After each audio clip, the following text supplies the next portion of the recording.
নমস্কার বন্ধুরা।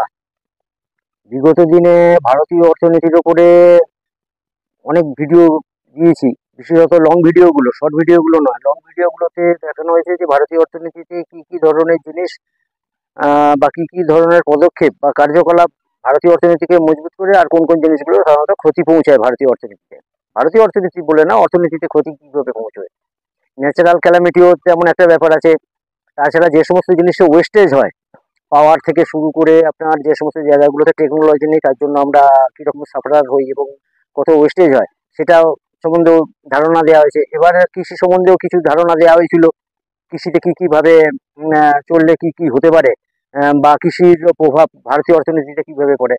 তা আজকে কৃষি থেকে বেরিয়ে একটুখানি ইন্ডাস্ট্রির দিকে যাচ্ছি। সাধারণভাবে দেখবেন বিগত দিনেও বলেছিলাম যে আমরা বহু ক্ষেত্রে বহু জায়গায় পিছিয়ে আছি প্রযুক্তির কারণে, এবং যে যে জিনিসগুলো আমাদের প্রচণ্ডভাবে চাহিদা আছে কিন্তু আমাদের সেইভাবে যোগান না থাকার ফলে নয় জিনিসগুলো আমরা বেশি দামে নিই, অথবা ওয়েস্টেজ বেশি হয়, বা জিনিসগুলো বেশি দামে আমাদেরকে কিনতে হয়, বা সেগুলো ব্যবহার করতে হয় বেশি দাম দিয়ে।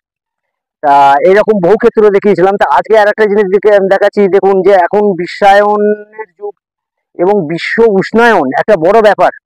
যেহেতু প্রচণ্ড জনসংখ্যা, তার সাথে আপনার গ্লোবাল ওয়ার্মিং একটা ব্যাপার রয়েছে। আর এই বিশ্ব উষ্ণায়নের ফলে বহু পরিবেশগত পরিবর্তন হয়েছে, এবং আমাদের আচার আচরণ বলুন বা আমাদের কার্যকলাপেও বহু পরিবর্তন এসেছে। তাই এই বিশ্ব উষ্ণায়নের ফলে দেখবেন যে যে সমস্ত জায়গাগুলোতে আগে হয়তো এসি মেশিনেরই প্রয়োজন ছিল না, এখন সেখানেও এসি মেশিন প্রচণ্ডভাবে প্রয়োজন হয়ে যাচ্ছে।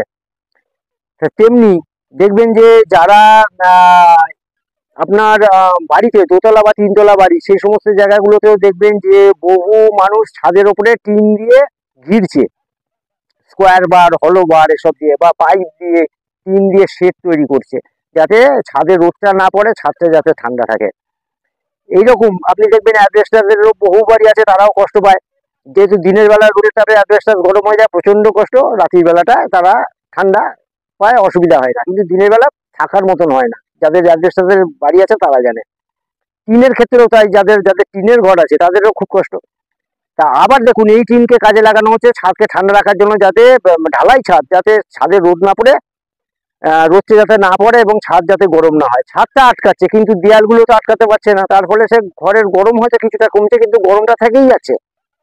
কেন, দেয়ালে তো সারাদিন রোদটা পাচ্ছে।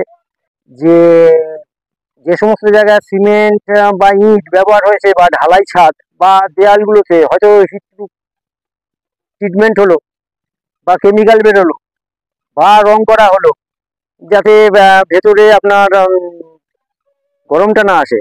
কিন্তু জানলা দরজাগুলোতেও এখন দেখবেন আয়রন শিটের ডোর, উইন্ডো পেন, সেগুলো দেখবেন ওই গ্রিলের দোকান থেকে বানানো হয়, সেগুলো সব লোয়ার ফ্রেমেরই থাকে এবং কাঁচ দেওয়া থাকে। তার মানে শুধু দেয়াল বা ছাদ দিয়ে নয়, জানলা দিয়েও বিশেষত আমাদের ঘরে তাপ আসে, জানলা বন্ধ থাকলেও তাপ আসে। তা এই ধরনের কেমিক্যাল বা রং এই জানলাগুলোর ক্ষেত্রেও বিশেষত ব্যবহার হওয়া উচিত, বা আবিষ্কারের জন্য মাথায় রাখা উচিত, যাতে জানলাগুলোতেও ব্যবহার হয়, যাতে সেখান থেকেও তাপ না আসে। আপনারা ভিডিও ভালো লাগলে লাইক, সাবস্ক্রাইব এই সমস্তগুলো করবেন, এবং যাতে পরের ভিডিওগুলো পান, সব মানে ভিডিওগুলো ছাড়লে যাতে আপনাদের কাছে পৌঁছে যায়। আজকে এই গরম নিয়ে আমাদেরকে চলতে হচ্ছে, এবং দিনকে দিন গরমের পরিমাণও বাড়ছে, প্রচণ্ড গরম সহ্য করতে হচ্ছে সকলকেই। যারা ধরে এরকম বাইরে রয়েছে, সূর্যের তাপে আছে, তাদের তো কিছু করার নেই, কিন্তু যারা বাড়িতেও রয়েছে তারা যে খুব স্বস্তিতে থাকছে। যাদের এসি আছে আলাদা কথা, যাদের এসি নেই তারাও যে খুব স্বস্তিতে থাকছে তাও না, তারাও সেই গরমটা দুর্ভোগটা পোয়াচ্ছে। এবং এর জন্য দেখবেন ছাদ, সবাই জানে যে ছাদ হচ্ছে একটা খোলামেলা জিনিস, কিন্তু সেই খোলামেলা জিনিসটাকেও বাধ্য হচ্ছে তারা ওই টিন দিয়ে ঢেকে দিতে।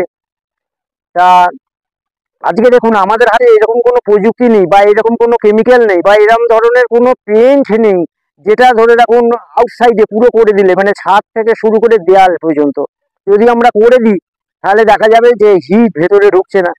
হয়তো বাজারে এরকম অনেক পেন্ট বলুন, কেমিক্যাল বলুন আছে, কিন্তু সেগুলো সেইভাবে প্রচার নেই বা প্রসার নেই, বা সেগুলো হয়তো এতটা মানুষ তার নাগালে যেতে পারছে না, বা সেইগুলো হয়তো আছে হিট প্রুফিং ট্রিটমেন্টের ব্যবস্থা আছে, কিন্তু সেগুলো হয়তো এতটা ব্যয় সাপেক্ষ যে মানুষ ব্যবহার করতে পারছে না। বাধ্য হয়ে মানুষ এই ধরনের জিনিসগুলোতে যাচ্ছে।